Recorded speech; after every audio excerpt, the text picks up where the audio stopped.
Here are 10 free Quest 2 games that you are missing out on. Let's start with the game that everybody on the Quest 2 is playing, and that is Gorilla Tag. Gorilla Tag is a game where you are literally a gorilla with no legs. That's it. You also have to try not to get tagged, and you're probably wondering, how can I move if I don't have legs? Well, the answer is very simple. You just use your arms. I would argue that Gorilla Tag is one of the most popular VR games of all time. Just look at the amount of views it pulls on YouTube. This game has a ton of features. There are tons of different maps, tons of different game modes, and there are even tons of mods that you can install on the Quest and on the PC version.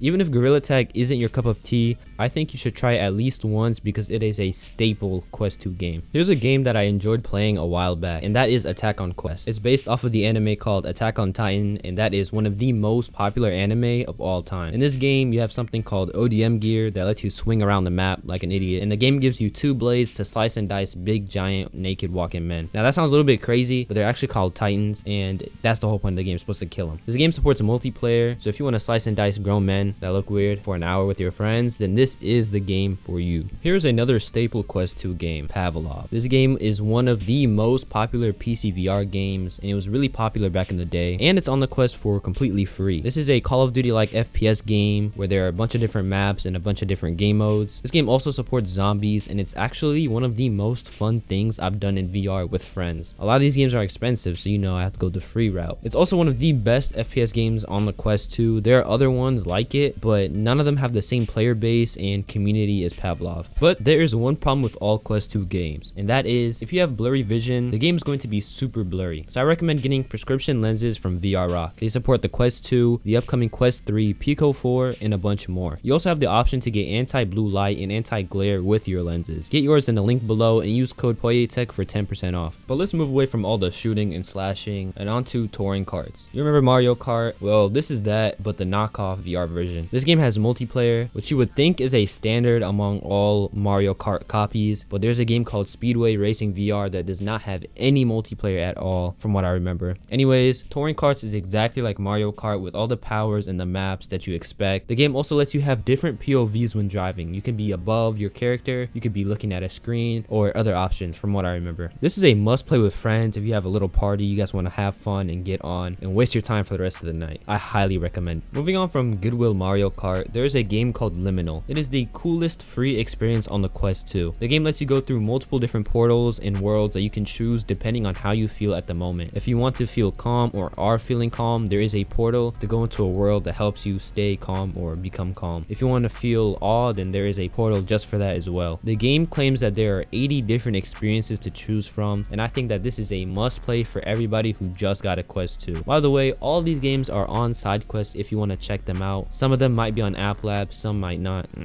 Speaking of trying something out, I recommend you guys try Questcraft. This is literally Minecraft on the Quest 2, and I think it's something you should try to experience in VR. The problem with this game though is that it looks like it was made for the PS Vita or a Android device from 2001. This game also comes with a catch. If you already own Minecraft, then you can play, but if you don't, then that's your loss. But I'm assuming that everybody watching this video already owns a copy of Minecraft, so you should be good. And I'm also sure that it has to be the Java version of Minecraft as well. Everybody knows Minecraft, but everyone also knows Spider-Man. Web Guy is a hilarious name, and it's a Quest 2 Spider-Man game. Now the graphics are the worst graphics I've ever seen in my entire life, but that doesn't matter because the swinging mechanics are the only thing that really matters in this game. It's what they would like you to think. For as long as Spider-Man has been a thing, people have always wanted to become Spider-Man and try to copy him. There literally isn't anything to do in this game besides swing, so if you want to go ahead and put on your Spider-Man suit and cosplay as him while you play this game and look stupid, then power to you. Hopefully there's more content coming to the game. I'm not really sure. Speaking of Spider-Man and Minecraft, another thing that everybody knows is soccer, and this is when I introduced a little game called Gorilla Soccer. It's a combination of Gorilla Tag and soccer. In this game, you're literally a gorilla with, once again, no legs, just like Gorilla Tag, and in this time, instead of playing tag, you're playing soccer. This game is a workout just like Gorilla Tag, and it kind of just copies off of the same code or whatever. I don't know. I'm not a geek. This game is, I guess it's going to be fun if you want to try it out. I would recommend this game game to be one of those games that you just touch once with your friends, have a great time, and never touch again. But the creator did promise that there is going to be more content, so I don't want to shut it down, and go ahead and play the game. Now let's talk about a game that is slightly more mature than Gorilla Soccer, and that is Gun Raiders. Gun Raiders is an FPS with a twist. You actually have a jetpack that you can fly around with like you do in Black Ops 3, which is the best game of all time. This game has tons of customizations and is something that I recommend everybody try out once they get their quest. It's also being constantly updated and supported with a community that cares. But here comes the bad news. The game includes a battle pass. Back when I first played it, there wasn't really a battle pass to worry about, but me personally, I hate the idea of battle passes in general. But if you really don't care and just want to play the game, then go right ahead. Now let's talk about a popular mobile game that somehow slithered its way to the quest, and that is Granny. Granny is a horror game where you are stuck in your grandma's house and you try to escape without getting caught. Now I hope your grandma does not look like this. It would be tragic. Now the graphics in this game are the worst I have ever seen, probably worse than Spider Guy or Spider-Man. I don't even know what it was called. But if you do not care about the graphics and you only care about the experience and how much fun you're gonna have, then this game is for you. But if you do care about graphics, don't even go near this game. If you guys enjoyed this video, like and sub would be appreciated, and watch whatever the video of on the thing is on my screen.